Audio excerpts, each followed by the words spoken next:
The death toll in the Mexican earthquake continues to rise. One of the newspaper headlines in Mexico City today said simply, "Oh God." The official statistics, just under 800 people dead, may not begin to tell the story. Take, for example, catastrophe in one building, the Juarez Hospital in Mexico City. We begin with ABC's Tom Shell. In the most ironic of all the twists of fate in this disaster, the quake inflicted the ultimate punishment on those already suffering. This is all that remains of Mexico City's General Hospital. Rescue workers dig tirelessly, knowing people are alive under all this rubble. A moment of elation. A woman clad only in her hospital gown is found alive. She is lifted into the clear and dies. At the gates, anxious relatives wait for word of other patients. Dr. Jose Velasco is chief of neurosurgery. We expect that more than 900 beds are here. The damage was random, the earthquake allowing age-old buildings to stand and destroying newer ones. The Regis Hotel had 500 guests registered. Most were believed still in their rooms.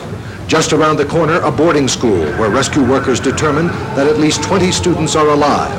The job now is to free them before they suffocate. President Miguel de la Madrid toured hospitals and the heavily damaged sections of the city today. The emergency relief plan he ordered into effect yesterday appears to be working. At the main Red Cross hospital, there is quiet efficiency as supplies of food and medicine pour in from outlying areas. Senora Ana Maria Timmerman is director of Red Cross delegations. Yesterday was the hardest day because we had more than 400 people coming in here, and it's all controlled. All long-distance telephone service has been cut off in Mexico City, so radio and television stations are filling in. Earthquake survivors call in. The stations broadcast word that they are okay, hoping relatives in distant areas will hear. Para La Paz, Baja California, familia Gardea Ojeda. With each hour, the scope of the disaster widens. Damaged buildings collapse, and the number of known dead and injured rises. Tom Shell, ABC News, Mexico City. And there are so many buildings affected just in that one city of 17 million people. And there are so many parts of the country closer to the center of the earthquake we haven't even heard from. Here's ABC's John Quinones. The faces of fear, you see them throughout the streets of downtown Mexico City as families and friends wait for word on loved ones lost amid the rubble.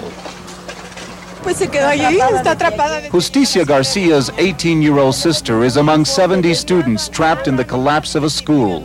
Dr. Luis Solares' brother is clinging to life under the debris. All are very afraid, and they need oxygen. This man's family of 4 lies somewhere in the ruins of his home. All he could hear today was the cry of his dog. This woman lost 7 neighbors. They disappeared when the ground thundered, she said. No one knows how many people died inside the Regis Hotel. When the earthquake struck, dozens of people were trapped by collapsing walls and the fire that followed. Now and then, a victim is brought out alive, and there is hope for people like Iara Collazo, who barely escaped her crumbling apartment. Her husband did not. God willing, I hope he's alive, she says. Everything is possible. It is a race against time, and time is winning. After digging for 24 hours, this man found his brother. Too late. Muerto means dead. Tonight, the dead outnumber the survivors in the rubble, and Mexico is in mourning. John Quinones, ABC News, Mexico City.